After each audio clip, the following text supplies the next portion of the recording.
بسم الله الرحمن الرحیم. الحمد لله والصلاة والسلام على رسول الله وعلى آله وأصحابه ومن والاه. اما بعد، شیخ الاسلام رحمت الله علیه در عقیده واسطیه بعد از اینکه درباره ایمان آوردن به الله تعالی و ایمان آوردن به کتاب‌های الله تعالی از جمله قرآن سخن کردند، درباره ایمان آوردن به روز آخرت سخن کردند که در صحبت گذشته جمله های را از آن شرح و معنا گفته بودیم و در دوامش شیخ الاسلام رحمت الله علیه گفتند که وله صلی الله علیه و سلم فی القیامة ثلاث شفاعات، و جناب رسول الله صلی الله علیه و سلم در قیامت سه شفاعت دارند. قیامت برای آن قیامت نامیده شد که لأن الناس یقومون فیها لرب العالمین، چون که مردم روز قیامت به پروردگار عالم قیام میکنن یعنی راست می ایستند. این یعنی وقتی که اسرافیل علیه السلام به صور مراتبه دوم وقتی که پوف میکند، نفخ میکند، چطوری که الله تعالی در سوره زمر نقل میکند و نفخ فی الصور فصعق من فی السماوات و من فی الارض الا من شاء الله ثم نفخ فیه اخرى فاذا هم قیام ینظرون. و نفخ فی الصور، به صور دم انداخته می شود، یعنی اسرافیل پوف میکند. فصعق من فی السماوات و من فی الارض، تمام آنهایی که در آسمان ها هست و در زمین ها هست همه بیهوش میشوند، یعنی وفات میکنند. الا من شاء الله، غیر آنهایی که الله تعالی استثناء کرد، یعنی وفات آنها را نخواست، مانند خود اسرافیل، مانند ملک الموت. الا من شاء الله، غیر آنهایی که الله تعالی آنها را استثناء کرد. ثم نفخ فیه اخرى، این نفخ دوم است. ثم نفخ فیه اخرى یعنی مراتبه دوم به صور پوف کرده می شود، نفخ انداخته می شود، دم انداخته می شود. این بعد اینکه نفخ یکم تمام موجودات و مخلوقاتی که در روی زمین هستند همه هلاک می شوند. بعد از این مدت می گذرد، بعد الله سبحانه و تعالی امر می کند حضرت اسرافیل را که بار دوم پوف کنند. وقتی که بار دوم دم می اندازند ثم نفخ فیه اخرى فاذا هم قیام ینظرون، ناگاه مردم همه از جا برخیستگی هستند، ینظرون نظر میکنند. در دیگر جا آمده است که چشمهاشون از کاسه خانه هاش برآمدگی هست، از ترس و از دهشت روز قیامت. روز قیامت پیامبر صلی الله علیه وسلم سه شفاعت ها دارند. شفاعت از کلمه شفعون گرفته شده است. ویتر طاق است، شفع جفت است. و الشفع والوتر، الله سبحانه و تعالی قسم خورد، قسم به شفع و قسم به ویتر، یعنی قسم به گفتند ویتر مراد الله تعالی هست و از کلمه شفع دیگر باقی مانده مخلوقات است که آنها جفت هستند. برای چی شفاعت از کلمه جفت گرفته شده است؟ و برای آنکه مثلا پیامبر صلی الله علیه و سلم در حق یکی از امتاشون شفاعت میکنه، یعنی از الله تعالی میپرسند که الله تعالی همین بنده را مغفرت کند، رحم کند. و شفاعت پیامبر صلی الله علیه و سلم سه شفاعت ها هست گفتند. اما شفاعت الاولى اما شفاعت یکم باشد فیشفع فی اهل الموقف حتی یقضى بینهم بعد ان یتراجع الانبیاء. شفاعت یکم شفاعت کبرا نام دارد. این همون مقام محمودی که تمام اولین و آخرین یعنی به پیامبر صلی الله علیه و سلم هوس میبرند. مقام محمود، بهترین مقام. تمام مخلوقات یعنی به نزد آدم رفتند، به نزد نوح، خیلی که شیخ نقل کردن بعد اینکه بین پیغمبرها مردم رفت و آمد کردن، آدم و نوح و ابراهیم و موسی و عیسی بن مریم، یعنی نزد آدم میرن که آدم الله تعالی تو رو با دستش آفریده است، تو اولین پدر انسانیت هستی، الله تعالی را بگو که بین ما حکم کند. 500 سال راست ایستادن. حضرت آدم میگن که من فرمان پروردگار را اجرا نکردم، به نزد نوح روید. حضرت نوح هم میگن من دعای بد کرده هستم، به نزد ابراهیم روید علیه السلام. حضرت ابراهیم هم میگن من دروغ گفته هستم. یکی همه این عذرهایی که میگن اینا معذور بودن، ولی ترس پیغمبرها واقعا از ترس دیگرها فرق میکند. و حضرت موسی به نزدشان میرن و حضرت عیسی. خلاصه حضرت عیسی میگن که به نزد محمد علیه السلام روید، او سزاوار این عمل است. بعد الشفاعت حتی تنتهی الیه، یعنی شفاعت آمده به پیامبر صلی الله علیه و سلم می ایستد، یعنی انا لها میگن، یعنی من هستم سزاوار این شفاعت. بعد به نزد عرش می روند و سجده میکنند و از الله تعالی میپرسند با آن حمد و ثناهایی که امروز نمیتونم با آنها دعا کرده گفتن. این شفاعت کبرا هست و این شفاعت خاص به پیغمبر صلی الله علیه و سلم است. دیگر کسی این گونه شفاعت را نمیتواند. و اما شفاعت الثانیه، اما شفاعت دوم که اینم خاص است، فیشفع فی اهل الجنه ان يدخلوا الجنه، به اهل جنت شفاعت میکنند که به جنت درآیند. اینم مقام عظیم است. همه پیغمبرها، همه صالحین به نزد در جنت آمدگی هستند و در جنت پوشیده هست، کسی نمیتواند وارد بهشت شود. بعد پیامبر صلی الله علیه و سلم شفاعت میکنند که در بهشت گشاده شود و مردم درآیند. بعد شیخ الاسلام رحمت الله علیه گفتند که و هاتان الشفاعتان خاصتان له، و این دو شفاعت خاص به پیامبر صلی الله علیه و سلم است.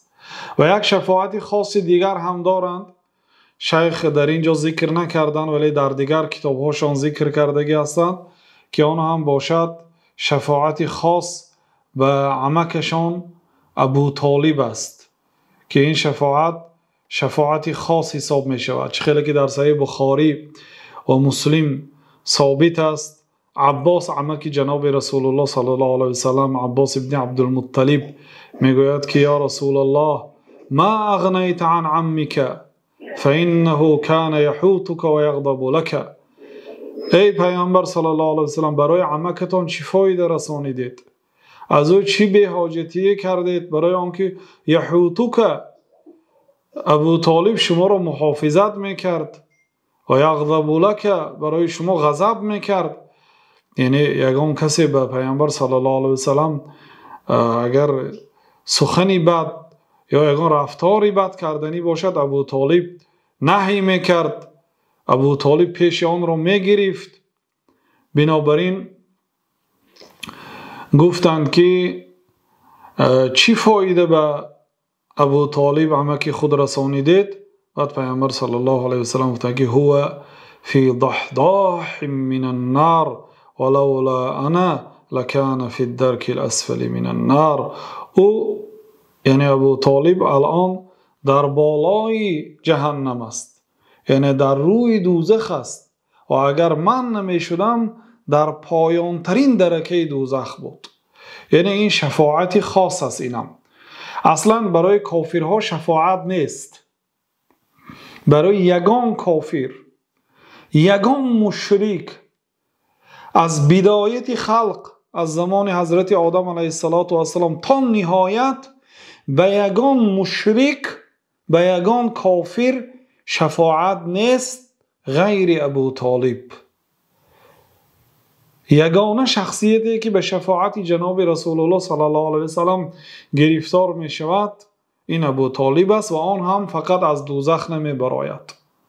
چخیلی پیامبر صلی الله علیه وسلم گفتند در زیر قدم هایش دو لخچه گذاشته می شود، یغلی منهما دماغه، از گرمی آن دو لخچه دماغش می جوشد. گفتند آبهایی که در سرش است می جوشد، لیکن پوستهاش دیگر جاهاش نمی سوزد. این برای آنکه خدمت به این دین مقدس اسلام کرد، برای آنکه خدمت به این پیغمبر علیه السلام کرد، دفاع از پیغمبر صلی الله علیه و سلم کرد، پشتیبان جناب رسول الله صلی الله علیه و سلم بود. حتی سالی که گذشت، حتی میگویند که حضرت خدیجه رضی الله عنها و ابو طالب در مدت 3 روز گذشتند و بعد اینکه اینها گذشتن بعضی مورخان سالها را سال عام الحزن اعلام کردند، سال غمگینی. و اگرچه بعضی علما این را رد میکنند، واقعا به پیامبر صلی الله علیه و سلم وفات ابو طالب و وفات خدیجه رضی الله عنه وزنین فرآمد، برای آنکه وقتی که به کوچه می برآمدند پشتیبان جناب رسول الله صلی الله علیه و سلم بعد الله تعالی عمکشان ابو طالب بود. وقتی که به خانه با غم و غصه با بعض مشکلی ها برمیگشتند، حضرت خدیجه رضی الله عنها با قلب کشاد و با اخلاق زیبا پیامبر صلی الله علیه و سلم را پیشواز می گرفت. بنابراین حضرت جبریل گفتند که به نزد تو خدیجه آمده ایستاده است، برای او از نام الله تعالی و از نام من سلام برسان. ابن القیم رحمت الله علیه گفتند که این فضیلت به یگان زن دنیا ثابت نشده از غیر حضرت خدیجه که الله تعالی سلام فرستاده باشد برایش. به حضرت عایشه جبرائیل علیه السلام سلام گفتند، لیکن به حضرت خدیجه الله تعالی سلام گفت و حضرت جبریل علیه السلام سلام گفتند و گفتند که بشرها، حضرت خدیجه را به یک خانه در جنت بشارت ده که در آن خانه آوازی بلند نیست و در آن خانه مشقت نیست و در آن خانه تشویش نیست، حالان که در تمام خانه های جنت آوازی بلندی تشویش دهنده و تشویش نیست. لیکن برای آن کس میگویند که یگان ذره پیامبر صلی الله علیه و سلم را در حیاتش تعبی پیامبر صلی الله علیه و سلم را میده ترین ناخوش نکرده بود. پیامبر صلی الله علیه و سلم یگان مراتب از حضرت خدیجه نوگ سوزن بر این غمگین یا خفه یا ناراضی نبودند. بنابراین پیش از خدیجه هم زن نگرفتند. در زمانی که خدیجه را گرفتند بر بالای خدیجه یگان زن نگرفتند، نه کنیز گرفتند و نه در این باره سخن کردند. حتی وقتی که خدیجه رضی الله عنها در سن 67 سالگی از دنیا گذشت و پیامبر صلی الله علیه و سلم خیلی از 50 گذشته بودند، بعد از آن به عائله دار شدن و دیگر زنها شروع کردند. تا این دم جناب رسول الله یگان همسر نداشتند و حضرت خدیجه را هم در سن 25 سالگی خانه دار شدند و حالا که خدیجه 40 ساله بود. پیش از پیامبر صلی الله علیه و سلم به 2 نفر شوهر کرده بود، زنی از خود کلام بود، لیکن عاقل ترین زنهای دنیا و بزرگترین زنهای دنیا بود. بنابراین قول صحیح این است که بهترین زن در دنیا حضرت خدیجه رضی الله عنها است. بنابراین نام دخترها، نام نبیرها، نام خویش و تبار و آنهایی که توصیه می‌پرسند آنها را خدیجه گذارید، تا اینکه به این زنی بزرگوار اقتدا کند که بعض عالما در اختلاف مسئله عایشه بهتر یا فاطمه بهتر یا خدیجه بهتر یا مریم و آسیه و مثلا دیگر زنها اختلاف کردند، حافظ ابن حجر در فتح الباری حدیثی جناب رسول الله صلی الله علیه و سلم که از حضرت عایشه رضی الله عنها وارد شده است. حضرت عایشه روزی گفتن که یا رسول الله اینقدر آن زنی که دهانش سرخ بود، یعنی یک کمپیری که دندان نداشت، آن ثنای و تعریف گفتید، در حقیقت الله تعالی برای شما از او بهترش را آخر عوض داد. بعد پیامبر صلی الله علیه و سلم به این سخن عایشه رد گردانیدن: لا ما عوضنی الله خیرا منها، لا والله، نه قسم به نام الله تعالی، الله از خدیجه بهترش را عوض نداده است. قسم به نام الله، الله از خدیجه بهترش را برای من عوض نداده است. قسم به نام الله، الله تعالی از خدیجه بهترش را عوض نداده است. گفتن حافظ ابن حجر گفتن که انا همین حدیث نص است در مقابل خلاف، دیگه حاجت خلاف ذکر کردن نه، برای اینکه پیامبر صلی الله علیه و سلم با لفظی صریح گفتن که الله از خدیجه بهترش عوض نداد. گفتن خلاصه این خاص به ابو طالب بود، شفاعتی پیامبر صلی الله علیه و سلم که عموم مشرک ها شفاعت کرده نمی شود غیر ابو طالب که پیامبر صلی الله علیه و سلم او را از قعر دوزخ به سطح دوزخ برآوردند.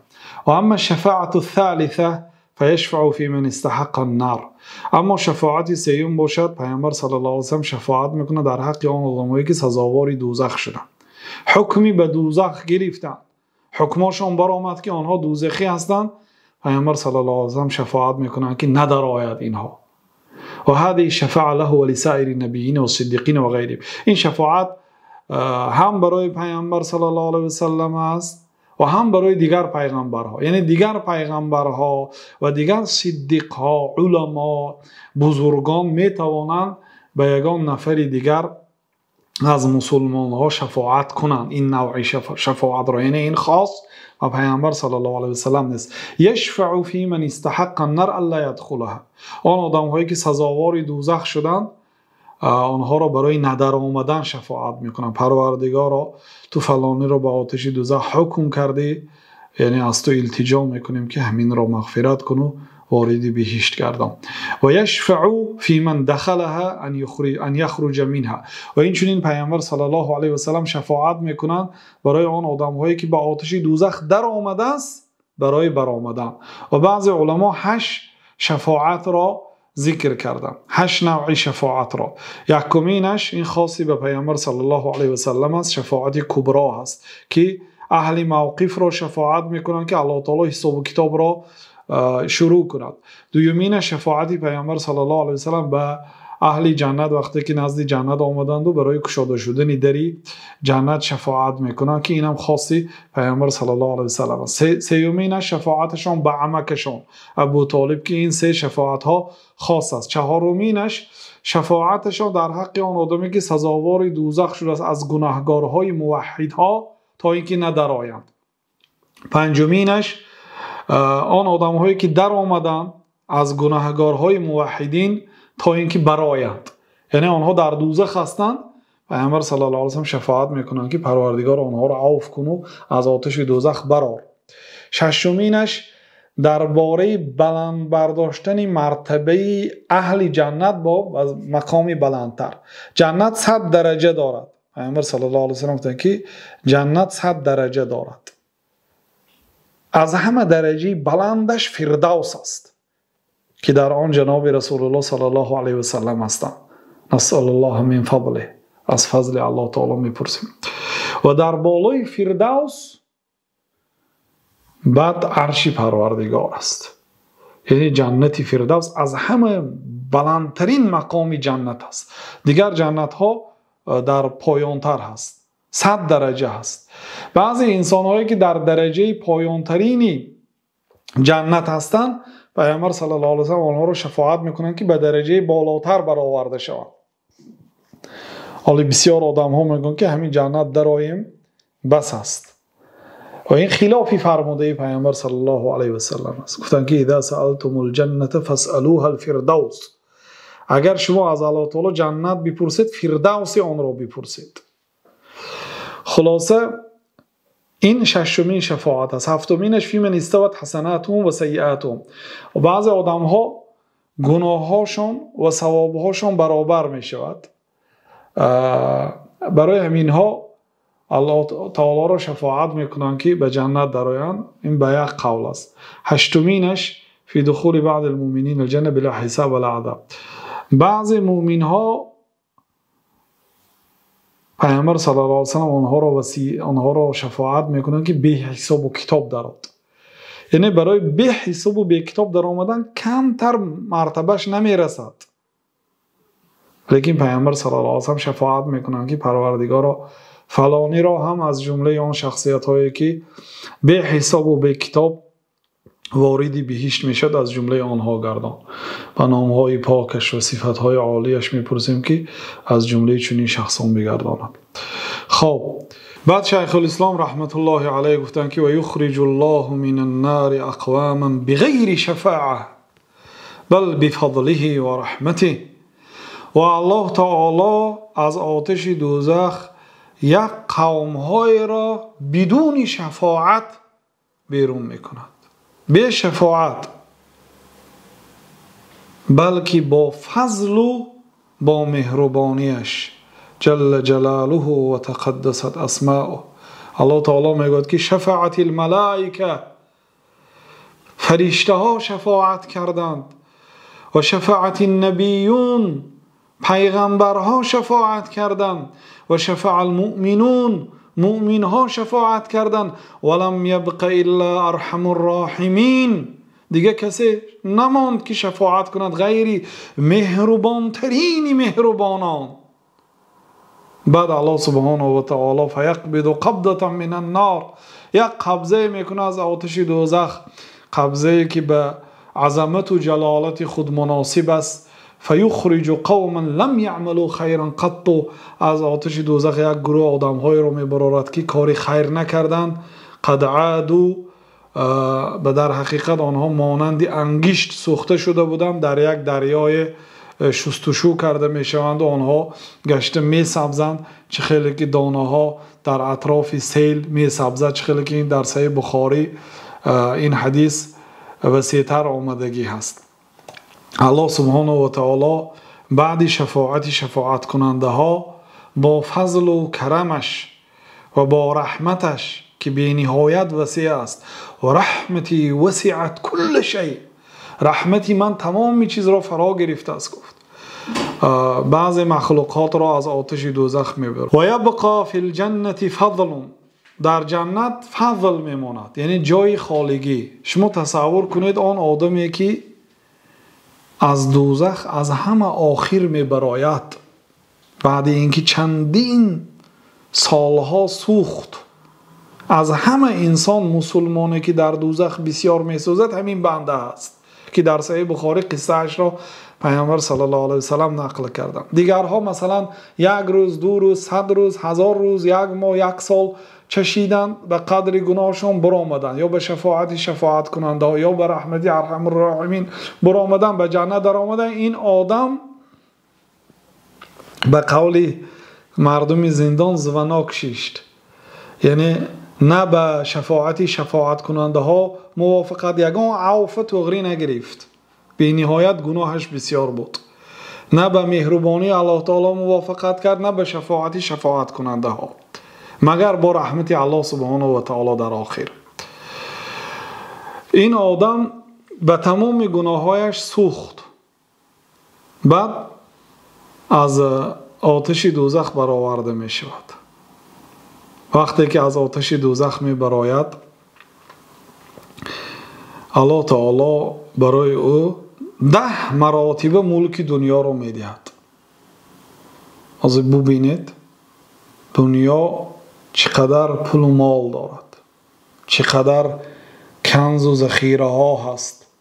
طلاهای حال یک دولت شما بینید ذخیره هایی که کرده است و آنی که هم با نمایش گذاشته است، پنهانی با سر دولتی چقدر طلا دارد و چقدر نفت دارد و چقدر نقره دارد و چقدر بایگری ها از دیگر سنگ های و از دیگر قیمت بها کاغذ های دیگر و دیگر از کنزهای و دیگر از زمین و از مال و ملک و این چیزایی که در دنیا هست و از وسیعی دنیا را هم بینید. در دنیا بسیار جاهایی هست که قدمهای انسانیت نرسیده است، حالا هم که از 3 قسم زمین عبارت از آب است. یک قسم زمین یعنی با وجود کوه‌های و با وجود بیابان‌های و با وجود زمین‌های وسیعی که حال قدم‌های آدم‌ها نرسیده است، در همین 8 میلیارد آدم الان زندگی دارد. این ملک دنیا بی نهایت وسیع است. 10 مراتبه ملک دنیا به یک شخص دوزخی که این قدر سالها در دوزخ سوخته است داده میشد. شما که تصور کنید آنهایی که به حساب و کتاب به جنت در آمدن چقدر باشد ملک آنها. بنابراین جنت بی نهایت وسیع است. و یبقى فی الجنة فضل، در جنت جای اضافگی بی نهایت زیاد میماند. وقتی که پیغمبرها در آمدند، آنهایی که به حساب و کتاب در آمدند، آنهایی که به شفاعت کننده ها گرفتار شدند، آنها وقتی که به جنت در آمدند همه در آمده شد، در جنت جای اضافگی بی نهایت زیاد میماند. جای بسیار است، آدم نیست. بعد الله سبحانه و تعالی فینشئ الله لها اقواما، بعضی قوم ها را به اهل جنت پیدا میکند، یعنی از آنها از دوزخ میگیرد و به رحمت خود وارد بهشت میکند. فیدخلهم الجنه، آنها را به بهشت میدارد. و اصناف ما تتضمنه الدار الاخره من الحساب والثواب والعقاب والجنه والنار وتفاصيل ذلك مذكوره في الكتب المنزله من السماء. شیخ الاسلام رحمت الله علیه گفتند که بعد و صنف هایی که خانه آخرت در بر گرفته است، آخرت برای آن آخرت نامیده شد که وای اخر عن الدنیا، از دنیا به دیر گذاشته شد. یعنی اول دنیا می بیاید، بنابراین اولا نامیده می شد. دنیا یکی از نامهاش اولا هست، یعنی اول دنیا می آید بعد آخرت، یعنی آخرت بعد دنیا می آید. آن صنف هایی که حیات آخرت، حولی آخرت در بر میگیرد، از جمله حساب و کتاب، ثواب و عقاب یعنی مکافات و جزای و عذاب، جنت و دوزخ و تفصیل های آن، به تفصیل به پررگی مسئله های این ذکر شده است در قرآن های، در کتاب هایی که از آسمان آمده است، از جمله در قرآن و تورات. تورات کتابی است که به قرآن گاها قیاس کرده می شود، برای آنکه بزرگترین کتاب بعد قرآن کریم تورات است. و در کتاب هایی که از آسمان آمده است درباره قیامت بسیار به تفصیل معلومات آمده است. والآثار من العلم المأثور عن الانبیاء، این چنین اثرهایی که از پیغمبرها برای ما رسیده آمده است. فی العلم الموروث عن محمد صلی الله علیه و سلم من ذلك ما یشفی و یکفی، آن حدیث هایی که از جناب محمد صلی الله علیه و سلم و میراث برای ما آمده است همین قدر زیاد است که یشفی و یکفی، به تمام دردها شفا هست و به تمام سوالها کفایه هست. جهل هم نادانی هست، چخیلی که پیامبر صلی الله علیه و سلم میگه انما شفاء العی السؤال، شفای نادانی سوال است. گفتم شفای نادانی سوال است، یعنی نادانی درد است، شفاش سوال است. بنابراین شیخ الاسلام ما یشفی گفتن هر یک سوالی که شما دارید یا هر یک مسئله که درباره قیامت و درباره حیات آخرت نمیدانید، به جهل شما، به نادانی شما شفا است در سنت پیامبر صلی الله علیه و سلم. و یکفی کفایه کننده حدیث ها هست که همه چیز را در بر گرفته. فمن ابتغاه وجده، کسی که اگر خواهد آن حدیث ها را در کتاب های حدیث میابد، از جمله در صحیح بخاری و در صحیح مسلم. این بود درباره حیات آخرت که شیخ الاسلام مختصر و با یک لفظهای زیبا نقل کردند. اگر در این مسئله یگان سوال داشته باشید مرحمت. بعد شیخ الاسلام رحمت الله علیه گفتند که و تؤمن الفرقه الناجیه اهل السنه والجماعه بالقدر خیره و شره. فرقه ناجیه فرقه که از آتش دوزخ نجات می‌یابد، فرقه که از گمراهی نجات یافته است، یعنی اهل سنت و الجماعت، به تقدیر نیکی و بدی ایمان می‌آورند. یعنی هستند فرقه هایی که به تقدیر نیکی و بدی ایمان ندارند، مانند معتزلی ها. و این چنین شفاعتی پیامبر صلی الله علیه و سلم که در بالا گذشت انکار می‌کردند. میگفتند که الله تعالی شفاعت را در قرآن انکار کرده است. یعنی یگان آدم شفاعت کرده نمی شود. انکار شفاعت می‌کردند. میگفتند که کسی گناه کبیره کرده است در دوزخ ابدی می‌سوزد، به شفاعت کننده ها گرفتار نمی شود. گفته شفاعت ها را مطلقا انکار می‌کردند. و این چنین اینها تقدیر نیکی و بدی را انکار میکنند. میگویند که الله تعالی تقدیر را نمیداند، تقدیر در دست خودی بنده هست میگویند.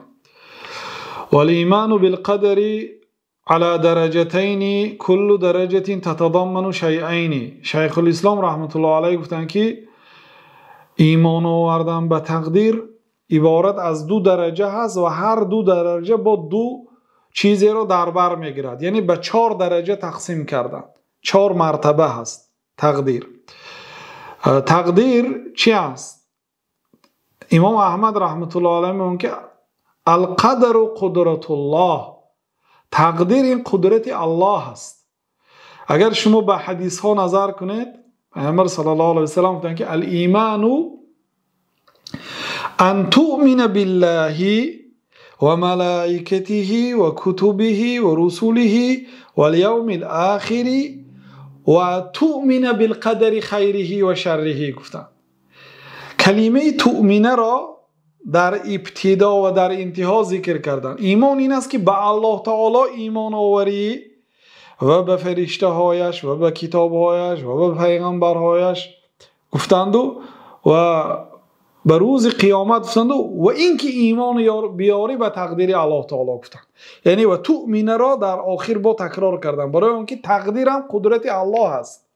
خیلی که امام احمد رحمت الله علیه گفتند ما به قدرت الله تعالی ایمان میاریم. تقدیر نیکی و بدی از جانب الله هست. یعنی هر یک نعمتی که به ما میرسد ما از جانب الله تعالی میدونیم. و ما بكم من نعمت فمن الله.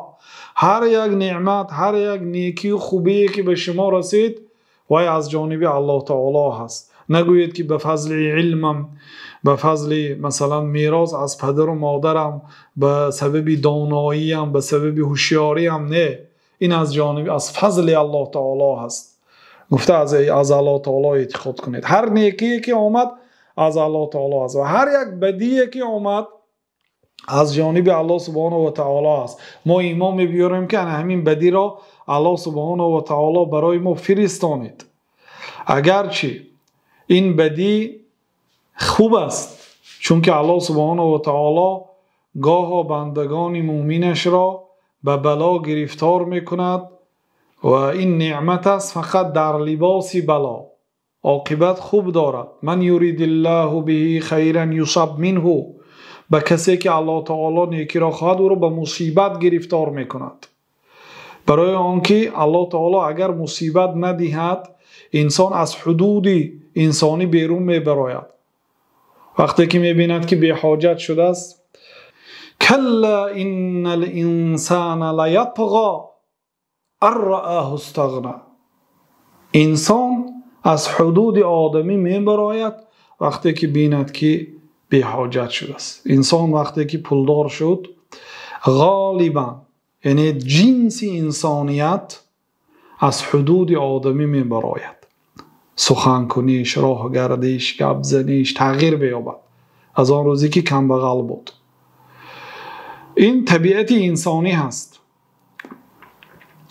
وقتی که مصیبت می آید بنده به سوی الله تعالی التجا می کند، تضرع می کند، بازگشت به سوی الله سبحانه و تعالی می کند با دل شکسته و می ترسد از گناه کردن و عملهای صالح را زیاد می کند، مثل دعا، مثل تهجد، مثل ذکر، مثل عبادت، مثل خیر و سخاوت، تا اینکه الله غضب نکند.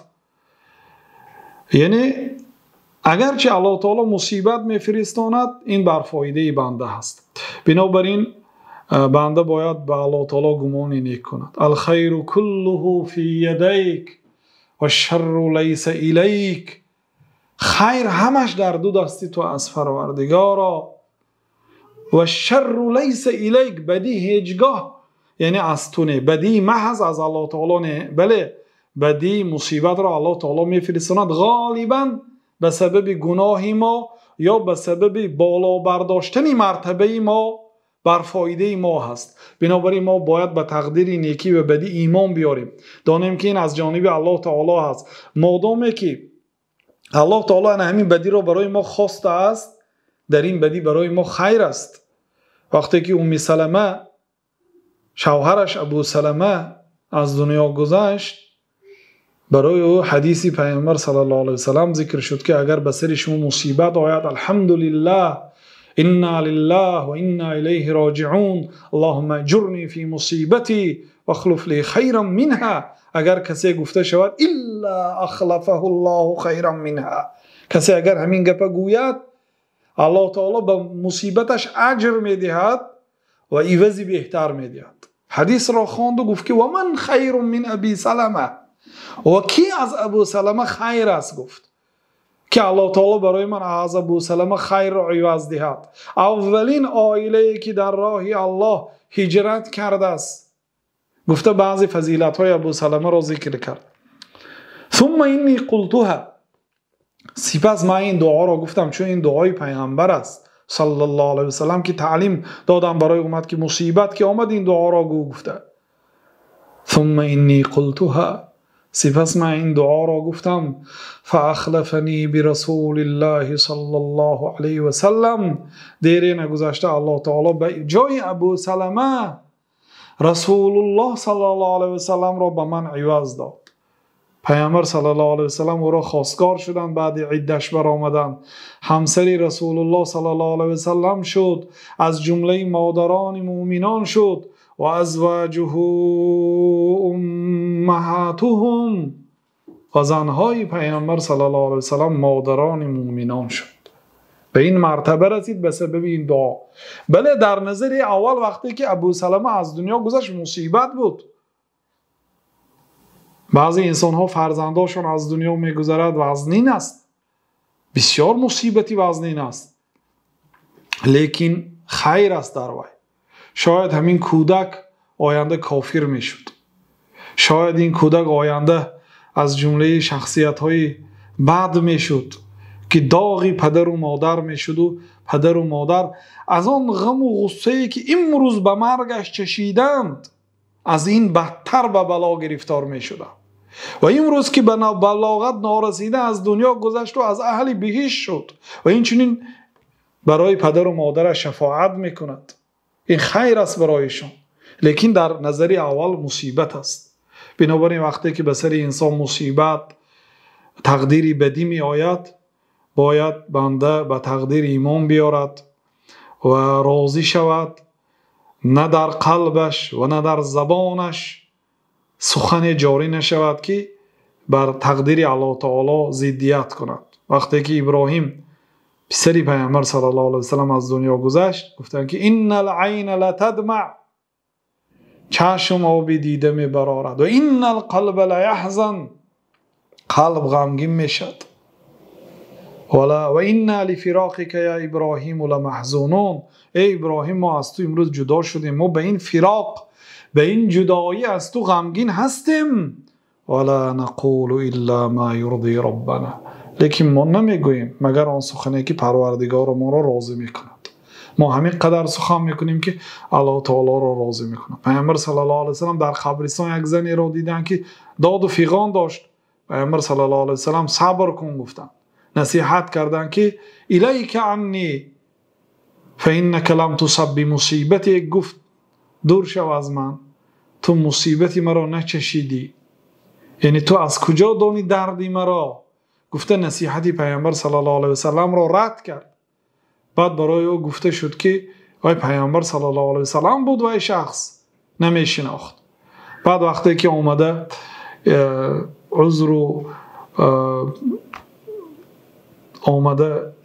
عذر پرسید و یعنی اظهار صبر و بندگی بیان کرد و پیامبر صلی الله علیه و سلم که انما الصبر عند الصدمه الاولى، گفت صبر در صدمه اول است.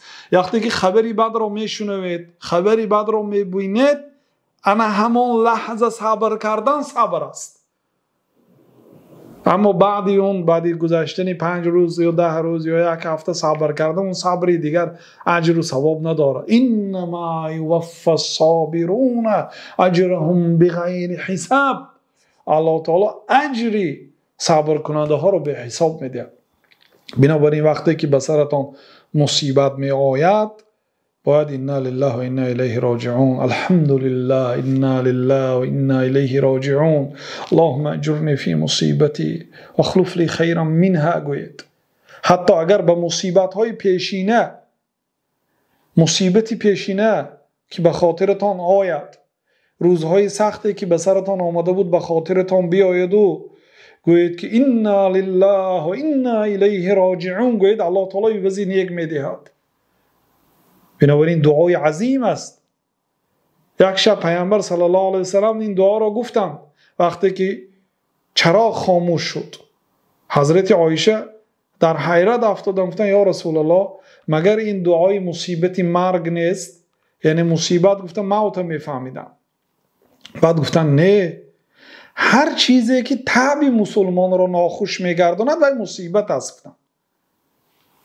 یعنی در هر یک میده ترین مصیبت این دعا مشروع است. آدم ها ماشین ها را زدند، دعا را در جاش گفتند، الله تعالی به یک ماشین میده که چی یک ماشین های بلند قیمتی خوشرو نصیبشان کرد. همین گونه در تمام مصیبت ها. بنابراین مصیبت، تقدیر نیکی و بدی همش از جانب الله تعالی است. مومن وظیفه دار است که ایمان بیاره و کسی که به تقدیر ایمان بیاره و کافر است. عبدالله ابن عمر رضی الله عنه گفتند به آن عراقی هایی که آمدند، گفتند که در نزد ما در عراق یک شخصیت های پیدا شده است که میگن که ان الامر اونفون، کار نو پیدا شده است. یعنی الله تعالی تقدیر نمیداند، بنده چی کار میکند نمیداند، وقتی که بنده اجرا میکند بعد میداند. بعد عبدالله ابن عمر گفتند که فاذا لقیت هؤلاء اخبرهم، اگر آنها واخوری خبر ده که عبدالله والذی یحلف به عبدالله ابن عمر، قسم به آن ذاتی که عبدالله ابن عمر به آن ذات سوگند یاد میکند، اگر یکی آنها مثل کوه احد اگر صدقه کنند، ما قبل الله منهم حتی یؤمن بالقدر، از آنها الله تعالی قبول نمیکند تا به تقدیر ایمان نآورند. چی معنی دارد؟ یعنی کافر هستند. ایمان آوردن به تقدیر رکنی از رکنهای ایمان است. کسی اینکار کند کافر میشه. و برای آنها خبر ده من از آنها بیزار هستم، آنها از من بیزار هستند. بعد شیخ الاسلام رحمت الله علیه درجه اولی تقدیر را بیان کرده، گفتند که فالدرجة الأولى الإيمان بأن الله تعالى علم ما الخلق عاملون بعلمه القديم الذي هو موصوف به أزلا وأبدا. الله تعالی از ازل با علم قدیمش دانست که خلق چی کار میکنن، وقتی که به دنیا می آیند چی کارهای میکنن، همش را دانست که الله تعالی با این علم موصوف است ازلا و ابدا، یعنی از ابتدا تا انتهایی که انتها ندارد در حق الله تعالی. همیشه الله تعالی علمی ازلی ابدی که دارد با آن دانست که این بنده ها چی کار میکنن در دنیا دانست. انا همین درجه اولا هست از تقدیر. یعنی شما باید ایمان بیارید که الله تعالی پیش از آن که خلق را آفرید میدانست که اگر همین ها را آفرد چی کار میکنن اینها. هر یک بنده را الله تعالی میدانست که فلانی چی کار میکند، اگر او را نصیحت کنند چی جواب میدهد، برای او تمام دلیل های حجت ها را آورده او را به دین اسلام دعوت کنند چی جواب میدهد، همش را الله تعالی پیشکی میدانست. این را نه خوب بدانید. این اولین درجه تقدیر است که دانید که الله تعالی با علم ازلی و ابدیش میدانست که خلق در دنیا چی کارهای میکنند. و علم جمیع احوالهم، تمام حالات های انسانیت و مخلوقات، جن ها، فرشته ها، تمام احوال عالم رو میدانست. من الطاعات و المعاصی، که ها طاعت میکنه، که ها گناه میکند، و الارزاق و الاجل، که ها چی رزق میخورد، کدام روز کدام رزق رو میخورید، کدام روز کدام رزق رو نمیخورید، اجل های مردم، همش رو الله تعالی از علم ازلیش با خبر بود. ثم كتب الله فی اللوح المحفوظ مقادیر الخلائق. این مرتبه دوم است.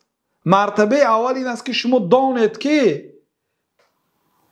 این بسیار تقسیمات زیبای شیخ الاسلام است. حتی در مناظره حالی میبیاد آن عالم های مفتی ها این تقسیمات شیخ الاسلام و این جمله بندی شیخ الاسلام دیده ثنا میگن به شیخ الاسلام، میگن بسیار خوب بیان کردی تقدیره. اولین مرتبهش این که دانید که الله تعالی همه چیز را میدانست. دوم مرتبهش این است که ثم كتب الله فی اللوح المحفوظ مقادیر الخلائق، سپس الله تعالی آن چیزی که میدانست همه آن را نوشت. یعنی با امر الله تعالی قلم همه آن را به لوح المحفوظ نوشت. هر چیزی که میشود، که ها به جنت میره، که ها به دوزخ میره، از ابتدای دنیا تا آخر دنیا، هر چیزی که میشود الله تعالی به قلم گفت، قلم همه آن را نوشت. این دومین درجه است. فاول ما خلق الله القلم قال له اكتب، اولین لحظه ای که الله تعالی قلم را آفرید گفت که بنویس. قال ما اكتب، قلم گفت که چی را نویسم. قال اكتب ما هو كائن الى يوم القيامه، الله تعالی گفت که نویس آن چیزی که تا قیامت می شود. این مرتبه دوم است. الله تعالی میدانست، سپس فرمان داد که نوشته شود همش. فما اصاب الانسان لم يكن ليخطئ، هر چیزی که به انسان رسید، خواه از نیکی خواه از بدی به انسان آمده رسید، لم يكن ليخطئ، خطا کرده گذشتنی نبود. و ما اخطأه لم يكن ليصيبه، هر نعمتی که به شما نرسید و به دیگر کس رسید، نصیب شما نشد و نصیب دیگر کس شد. هر بلایی که نصیب شما نشد و نصیب دیگر کس شد، لم يكن ليصيبه، به شما رسانده نبود. جفت الاقلام، قلم ها خشک شد. یعنی اون رنگی که قلم نوشت در تقدیر خشک شد و پاک کرده نمیشه. و طویت الصحف، صحیفه ها پوشیده شد. كما قال الله سبحانه وتعالى ألم تعلم أن الله يعلم ما في السماوات والأرض إن ذلك في كتاب إن ذلك على الله يسير. آیا نمیدانی که الله تعالی میداند آن چیزی که در آسمان و زمین میشود؟ این همه این در کتاب نوشته شده است، یعنی در لوح المحفوظ. ان ذلك على الله يسير، البته این کارها به الله تعالی آسان است. و قال ما اصاب من مصیبه فی الارض ولا فی انفسكم الا فی کتاب من قبل ان نبرأها ان ذلك على الله يسير. هر مصیبتی که در زمین و در نفستان پیدا می شود، این را خوب بدانید که همه این در کتاب نوشته شده است. پیش از آن که ما او را آفریم، پیش از آن که این مصیبت به سر شما آید، این در تقدیر در ازل نوشته شده بود در لوح المحفوظ. این به الله تعالی آسان است. و هذا تقدیر تابع لعلم سبحانه، این تقدیر تابع علم الله تعالی است. یکون فی مواضع جمله و تفصیلا، فقد كتب فی اللوح المحفوظ ما شاء، یعنی آن چیزی که در لوح المحفوظ نوشته شد این تابع علم الله تعالی هست. الله تعالی همه چیز را دانست و آن چیزی که دانست آن را نوشت، که در حقیقت در لوح المحفوظ هر چیزی که خواست الله سبحانه و تعالی نوشت. و اذا خلق جسد الجنین، و وقتی که جسد جنین را می آفرد، کودک در شکم مادرش 120 روزه می شود، قبل نفخ الروح فیه، پیش از آن که به وی جان انداخته شود، فرشته آمده دم اندازد، جان روح درآید، بعث الیه ملکا، به نزد او یک فرشته را میفرستاند، فیؤمر باربع کلمات، آن فرشته به 4 کلمه ها امر میشد. بکتب رزقه، هیچ خیلی که در حدیث آمده رزقش می نویسد، هر چیزی که میخورد مینوشد نوشته میشود.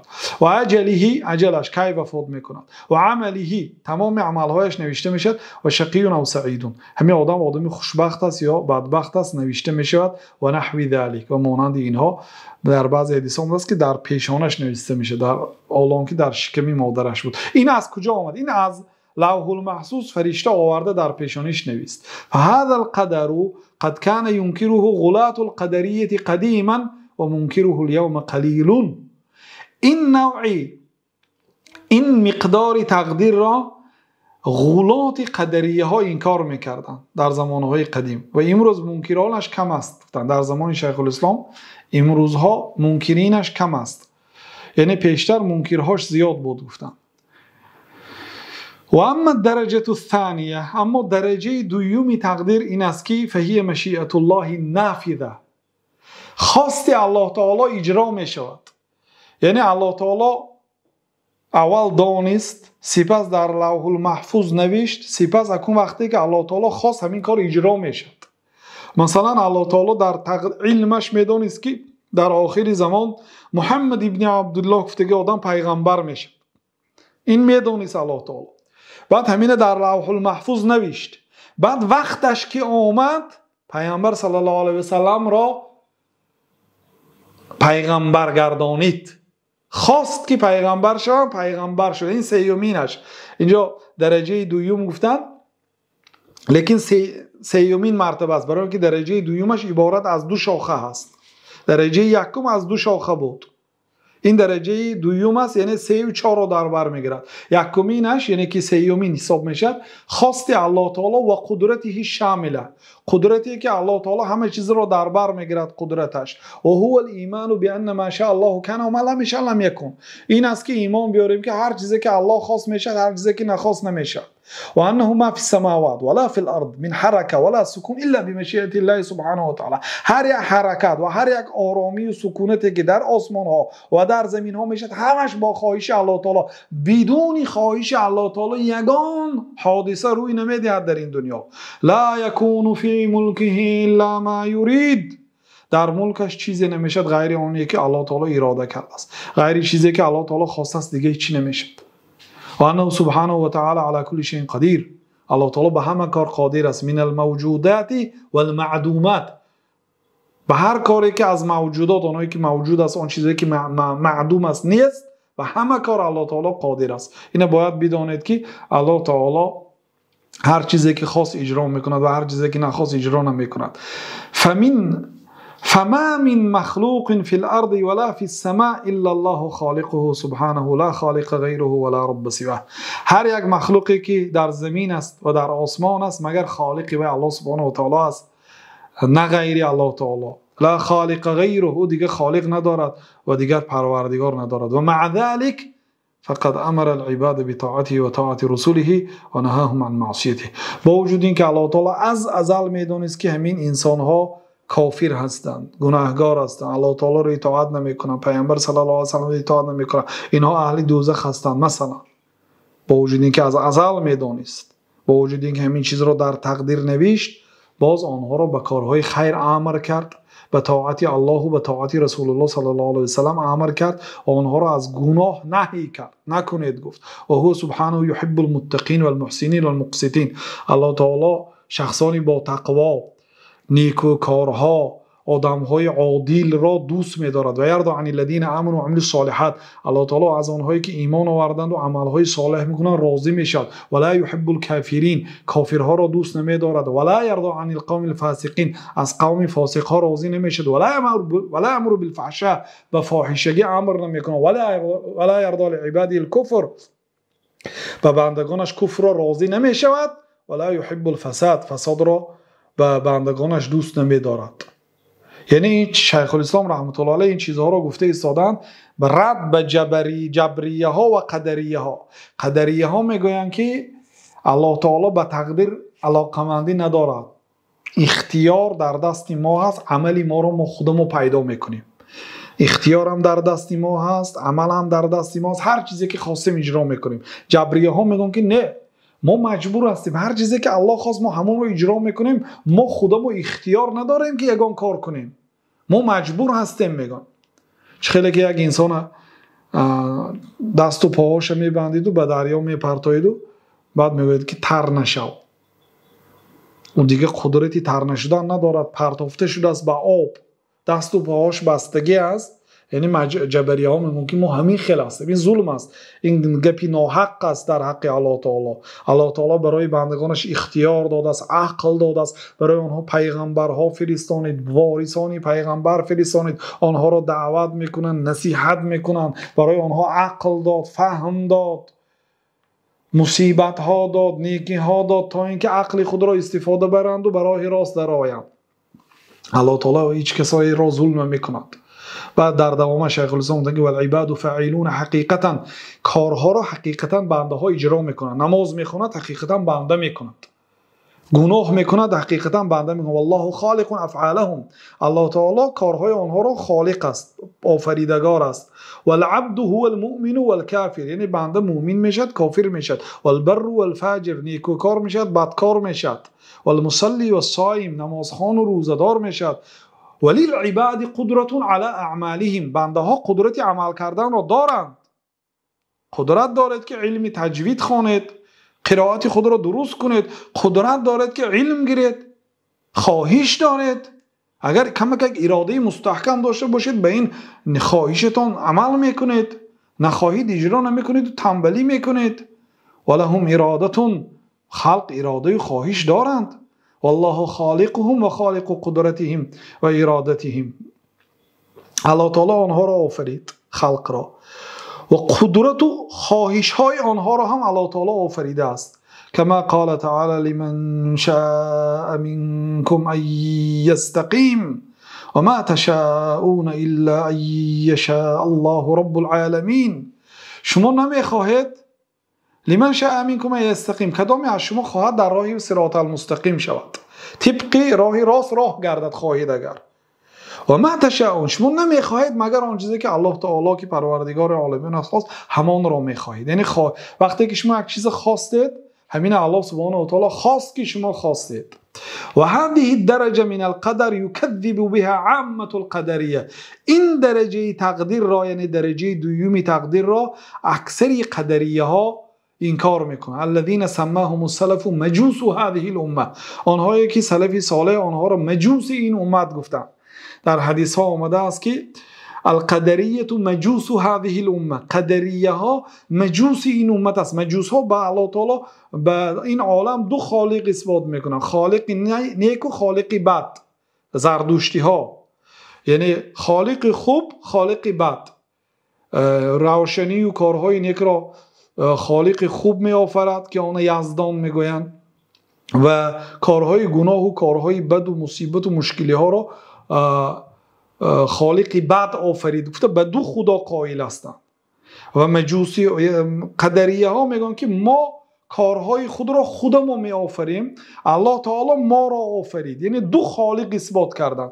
بنابراین شیخ الاسلام بینید اگر گفتن یک لفظ، یک کلمه که به قرآن و سنت و به سلف صالح در همین عقیده واسطی اگر یک حرف خطاگی آوید، من به شما 3 سال مهلت میتیم، من از اون سخنم میگردم. گفتن ببینید ما در صحبت گذشته این حدیث به پیامبر صلی الله علیه و سلم نسبت دادیم، برای اینکه در سنن ابو داود همین گونه آمد از زبان پیامبر صلی الله علیه و سلم. لیکن شیخ الاسلام چی گفتند؟ قدریه که سلف این امت او را مجوس این امت گفتن. نگفتن پیامبر صلی الله علیه و سلم، برای آنکه بعضی علما میگن که این حدیث موقوف به صحابه ها هست. پیامبر صلی الله علیه و سلم نگفتن، برای آنکه قدریه ها نبود. این گپ صحابه ها گفتن، تابعین گفتن. شیخ الاسلام دقت عبارهشون ببینید، در عباره هاشون به نهایت یعنی ماهرانه عباره نویسی کردن که اهل بدعت تا امروز نتوانسته یک حرف در عقیده واسطیه خلاف قرآن و سنت و خلاف 3 عصر مفضله باشد یافته باشد. و یغلو فیها قوم من اهل الاثبات، بعض اهل اثبات، آنهایی که تقدیر را به نهایت از حد و حدود زیاد اثبات میکنن، یعنی جبریه ها، غلو میکنن، همش در دست الله تعالی است، بی خواهش الله تعالی چیزی اجرا نمیشد. ما خواهش نداریم، ما قدرت نداریم. وقتی که ما دزدی کردیم یا یگان گناه را کردیم، ما مجبور بودیم، ما باید آن را اجرا کنیم بود. گفته تقدیر را غلو کرده اثبات میکنن.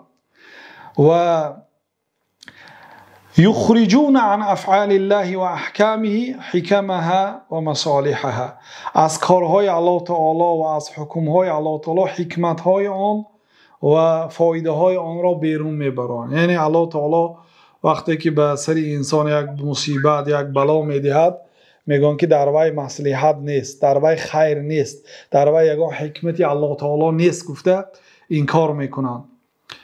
و این 4 مرتبه های تقدیر بود که شیخ الاسلام رحمت الله علیه در اینجا ذکر کردند و این ششمین رکن ایمان است که ایمان آوردن به تقدیر است. انشاءالله در دیگر کتاب‌های عقیده مانند عقیده طحاویه انشاءالله درباره تقدیر با بحث‌های وسیع می‌آید. بنابراین یکی از علماهای گذشتگان می‌گفت که نظرت فی القدر فتحیرت ثم نظرت فتحیرت فوجدت اعلم الناس بالقدر اکفهم عنه ووجدت اجهل الناس بالقدر انطقهم به. من به تقدیر نظر کردم و در حیرت افتادم.